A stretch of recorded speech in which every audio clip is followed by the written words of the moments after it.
Join into complex sentence. Complex মানেই জটিল বাক্যে জয়েনিং করা। তোমাদের অনেকেরই মনে হতে পারে যে জটিল বাক্যে জয়েনিং করা বেশ কঠিন, তো স্যার আমি কি করে করব? যদি তোমার এমনটা মনে হয়, so you are in the right place. কারণ আজকে হাতে কলমে তোমাদেরকে শিখিয়ে দেবো যে তোমরাও সত্যি সত্যি জয়েনিং করতে পারবে। কথাটা বিশ্বাস না হলে পুরো ভিডিওটা মন দিয়ে দেখো, আশা করছি তোমরা পারবে। তবে হ্যাঁ, আজকাল যেহেতু এই পৃথিবী পাল্টেছে, শেখার ধরন পাল্টেছে। আগে এক ধরনের শেখা বা এক ধরনভাবে আমি শিখতাম বা আমরা শিখতাম, এখন আমরা অন্য রকমভাবে শেখা ট্রাই করি। হ্যাঁ, ইন্টারনেট থেকে শেখা যায় এবং তোমাদেরকে শেখানোর জন্য সর্বতোভাবে আমি কিন্তু ট্রাই করব। এবং শেখার জন্য যেমন আমার প্রচেষ্টা দরকার, ঠিক তেমনভাবে তোমারও কিন্তু শেখার ইচ্ছেটা থাকতে হবে। ওখানে বসে বিষয়টা যদি বুঝতে না পারো, বারবার দেখবে, আমায় প্রশ্ন করবে। আমাকে প্রশ্ন করার জন্য আমাদের নিচে হোয়াটসঅ্যাপ লিঙ্ক দেওয়া রয়েছে, সেখানে গিয়ে তোমরা জয়েন হয়ে যাও। পার্সোনালি আমাকে হোয়াটসঅ্যাপ করতে পারো। আমাকে হোয়াটসঅ্যাপ করার জন্য আমার পার্সোনাল নাম্বার দেখো নিচে কিন্তু উঠছে। তাছাড়াও তোমরা কমেন্ট করতে পারো সো ইজিলি। তো চলো আমরা আজকে জয়েন ইনটু কমপ্লেক্স সেন্টেন্সে যাই। আশা করবো তোমরা প্রত্যেকে পুরো ভিডিওটা মন দিয়ে দেখবে। So let's get back to the world.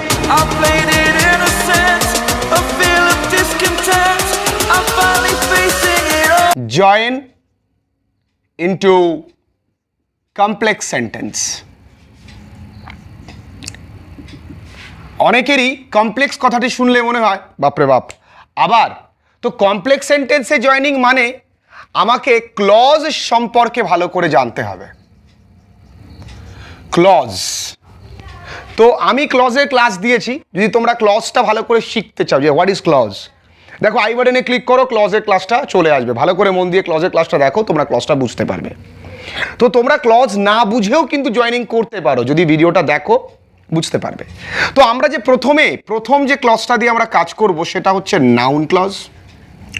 আমরা প্রথম যে ক্লজ দিয়ে কাজ করব সেটা হচ্ছে noun clause.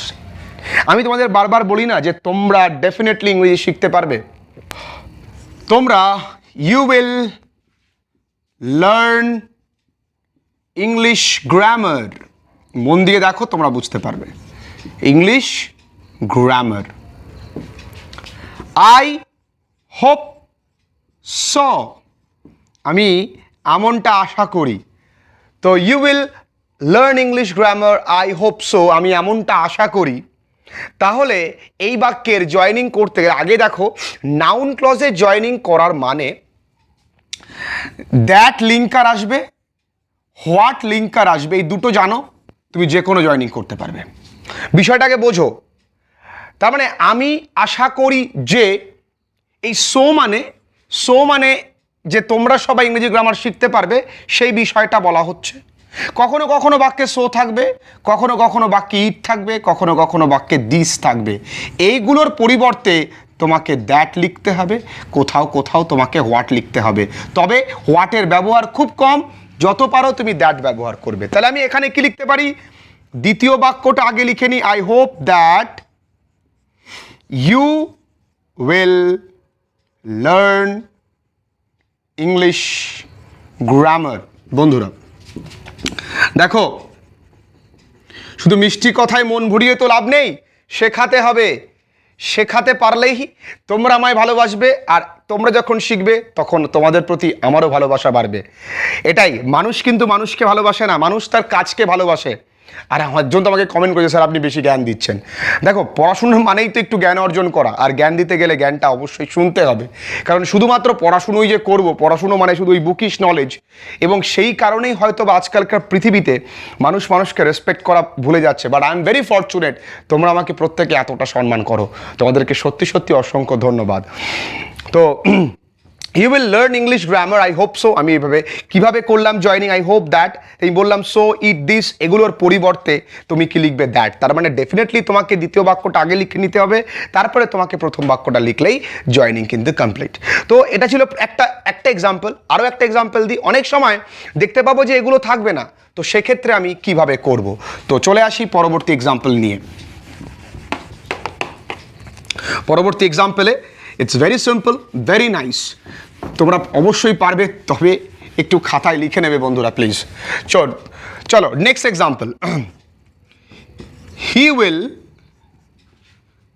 Elected sorry, he will be elected as a president.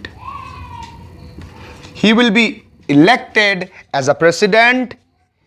It was reported. মানে এটা খবর পাওয়া গেছে যে সে নাকি প্রেসিডেন্ট হিসেবে নির্বাচিত হবে।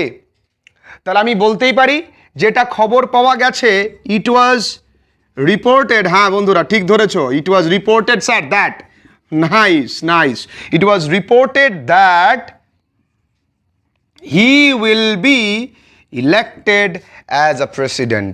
একদম ঠিক ধরেছো 2 নম্বর এক্সাম্পলটা। 2 নম্বর এক্সাম্পলটা তোমরা একদম সঠিক ধরেছো, তোমাদের বুঝতে কোনো সমস্যা নেই, আমি বুঝতে পেরে গেছি। তো থার্ড এক্সাম্পলে আমরা যাব। তো থার্ড এক্সাম্পলে আমরা যাব, একটু দেখে নিই থার্ড এক্সাম্পলে আমরা কি লিখতে পারি। আচ্ছা, we will win the match, sorry দুবার দি হয়ে গেছে, we will win the match, I hope so, I hope this, একই রকমভাবে আই হোপ দিস, তো দিসটা চেঞ্জ হয়ে I hope that we will win the match. Very simple, কঠিন ভাবলে কঠিন, সহজ ভাবলে সহজ, এখানে কোথাও কঠিনতার কিচ্ছু নেই। এমনটাই পরীক্ষায় দেবে, এমনটাই পরীক্ষায় দেবে। তো জয়েন ইনটু কমপ্লেক্স সেন্টেন্স এইটাই একেবারে সোজা। এবার তোমাদেরকে আমি দুটো করতে দেব, তোমরা আমাকে দুটো করে বলবে, নিচে আমাকে কমেন্টও করতে পারো, আমাকে পার্সোনালি হোয়াটসঅ্যাপও করতে পারো। তো তোমরা আমাকে কমেন্টে বলে দেখো যে তোমরা এই দুটো পারছো কিনা, তাহলেই বুঝতে পারবো তোমাদের শেখাটা কমপ্লিট হয়েছে। You have made a mistake,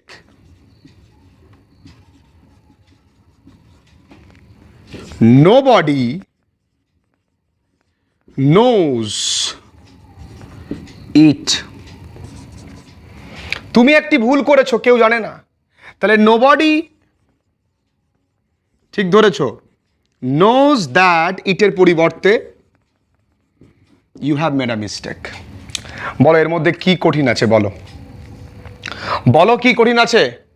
আমি স্বীকার করিনি, কোনো কিছু কঠিন নেই, তোমায় বলছি তুমি পারবে, করো, প্র্যাকটিস করো, যে কোনো কিছু প্র্যাকটিস করো। মানে নাউন ক্লজ দিয়ে জয়নিং তুমি পারছো, গ্যারান্টেড। সো নাউন ক্লজ দিয়ে জয়নিং করলাম, এরপরে আসছি আমরা অ্যাডজেক্টিভ ক্লজ দিয়ে জয়নিং করবো। আজকেই অ্যাডজেক্টিভ ক্লজ দিয়ে জয়নিং করবো।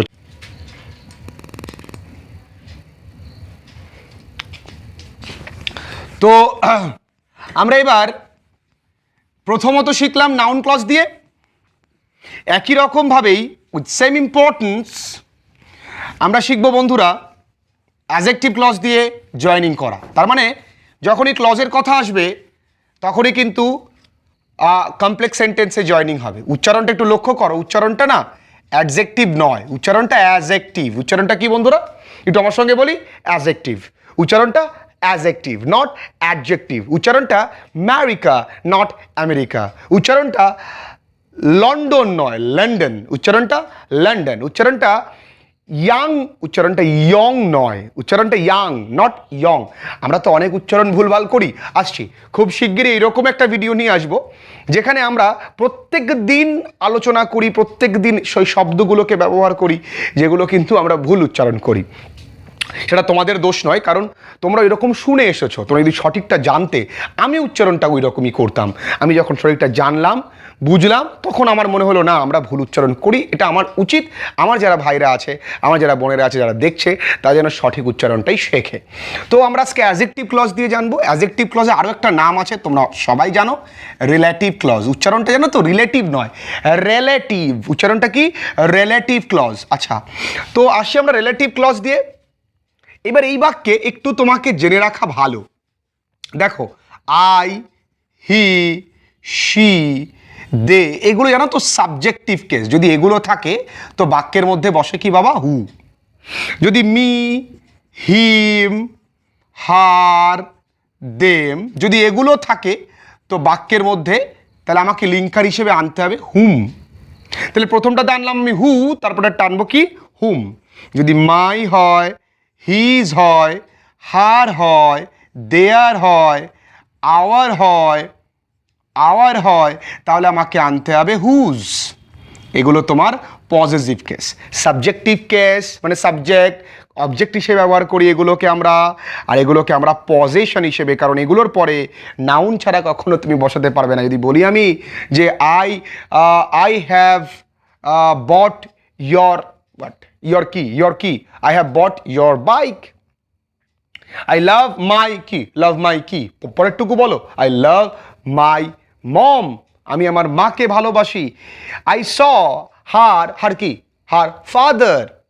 তাহলে এরপর একটি নাউন বসে, সেক্ষেত্রে এখানে আমি কিন্তু হুজ বসাবো। আশা করব তোমরা লিখে নেবে। এবার আসি আমরা অ্যাডজেক্টিভ ক্লজ দিয়ে একটা ভ্রান্ত ধারণা, যেটা অনেকের মনে হতে পারে। যদি বলি Ronit stands fast in class, he is my brother. দেখো, অ্যাডজেক্টিভ মানে কোনো ব্যক্তি বা বস্তুর পরিচয়, এটা মনে রাখবে। আচ্ছা, এ তো গেল তোমার ব্যক্তির ক্ষেত্রে। যদি বস্তু থাকে, ইট থাকে, তাহলে কিন্তু তোমাকে হুইচ লিখতে হবে। তবে মনে রাখবে, যখন আমি একটা শব্দগুচ্ছ তৈরি করব, কারো পরিচয় আমি দেব। রনিত এর পরিচয়টা কি? রনিতের পরিচয়, রনিত আমার ভাই। তাহলে আমাকে কিন্তু আনতে হবে Ronit who is my brother. Ronit who is my brother. এইবার তার কাজ কি? স্ট্যান্ডস, সে কি করেছে? First in class. পুরোটুকু লিখলাম না, তার মানে আমাকে পরিচয়টা আনতে হবে। তাহলে আমি এরকম আরেকটা উদাহরণ দিই। আচ্ছা, এটা লিখে নাও তোমরা, আমি ওপরেই লিখি নাকি? হ্যাঁ চলো, ওপরেই লিখছি। আশা করবো তোমরা লিখে নিয়েছো বা স্ক্রিনশট মেরে নিয়েছো, যেভাবেই হোক তোমরা লিখে নিও, খাতায় নোটস করেও নিতে পারো, কারণ ইন্টারনেটের এমবিটা নষ্ট হচ্ছে। যদি তা থেকেও না শিখতে পারো, তাহলে অযথা লস করো না। ছোটোবেলা থেকে অনেক লস করে এসছো, সময় ঘনিয়ে এসছে, শেখো। তা না হলে কিন্তু একদিন বলবে যে স্যার বলেছিল, সত্যি শিখলাম না। দেখো, শেয়ানাগিরি বা যেটাকে চালাকি করে কেউ কিছু হতে পারে না। একটু সরল সোজা হও, দেখবে শিখতে পারবে।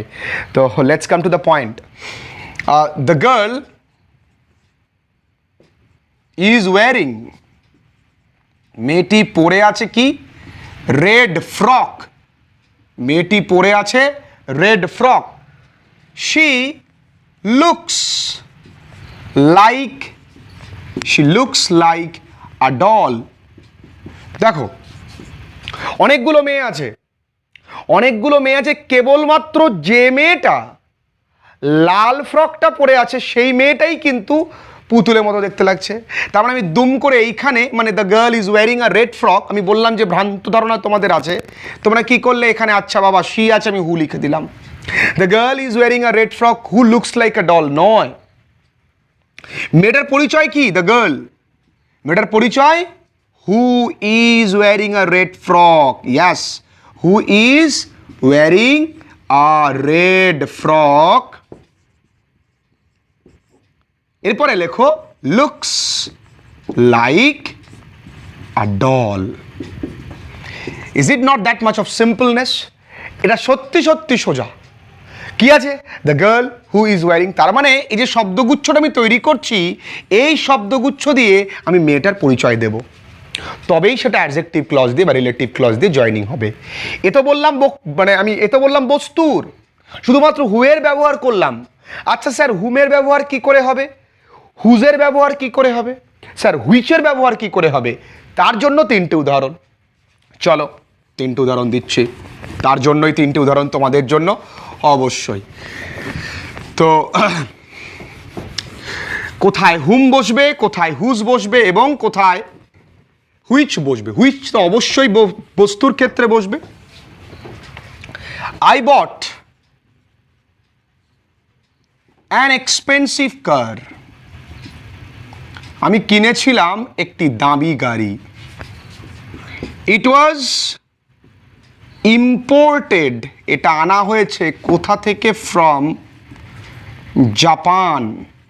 জাপান থেকে আনা হয়েছে। আচ্ছা, গাড়িটার পরিচয় কি? জাপান থেকে আনা হয়েছে না, গাড়িটার পরিচয় অ্যান এক্সপেন্সিভ কার। তাহলে I bought A car which was expensive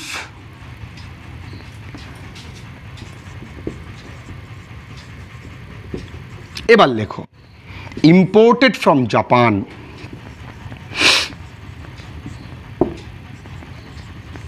Imported from Japan.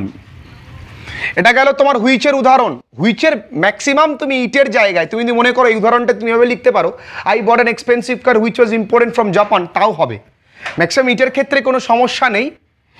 এবার হুমের ক্ষেত্রে একটু বলি, she saw a beautiful lady, I know her since school days. আমি তাকে জানি স্কুলের দিন থেকে, since school's days. তাহলে কাকে জানো? এই সুন্দরী মেয়েটিকে জানো। তাহলে she saw a beautiful lady, সে দেখেছিল একটি সুন্দরী মেয়েকে। তাই আমি বলেছিলাম এই হার থাকলে কি আনতে হচ্ছে? হুম। হুম শুরুতেই লেখো, I know, very good, since school days. তো এখানে হুমটা কিভাবে বসছে বুঝতে পেরেছো? তাহলে হুমটা ওই হিম, হার ইত্যাদির জায়গায় বসবে যেখানে অবজেক্টিভ কেস। আচ্ছা, এবার লাস্ট চলে আসি। লাস্ট কি আসবে আমাদের? হুজ কোথায় বসে। খুব সোজা, ভিডিওটা লেন্দি করব না। জয়নিং ইনটু কমপ্লেক্স সেন্টেন্সের দুটো করলাম। জয়নিং ইনটু কমপ্লেক্স সেন্টেন্সের দুটো নিয়ম আমরা দেখলাম, যে অ্যাডজেক্টিভ ক্লজ দিয়ে আর নাউন ক্লজ দিয়ে।